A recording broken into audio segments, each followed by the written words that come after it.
We begin with this growing outrage over the downing of Flight 17. Ukraine's prime minister said this morning there is no doubt the Boeing 777 was shot down by professionals. Armed rebels are blocking access to the scene.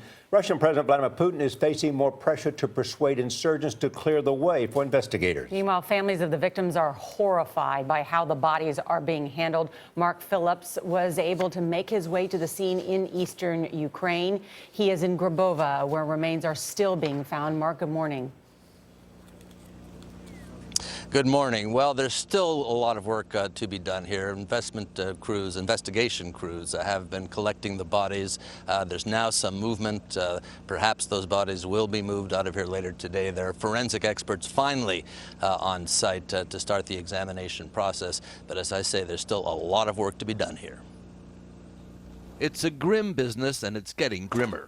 The more accessible bodies were the first to be recovered. Now it's become a matter of separating victims and parts of victims from the airplane in which they died. The remains are being stored, like so many carcasses, in refrigerated rail cars at a sad little station in a nearby town. Observers from the OSCE, the European Security Organization, were brought to view the bodies for the second day running. But its spokesman, Michael Borkyukov, says they're not here to count or examine the victims. How long do you expect the bodies to be sitting there? Investigation, Michael, and when will it begin? Again, we're not operating at that level. We're here on the ground as a monitoring mission. So, as Alexander said, we're here to observe, report, and those findings get pushed up to participating states. The Dutch, who lost the most people, have sent in 2 body identification experts. But there are no facilities here for proper examination. For now, the bodies sit.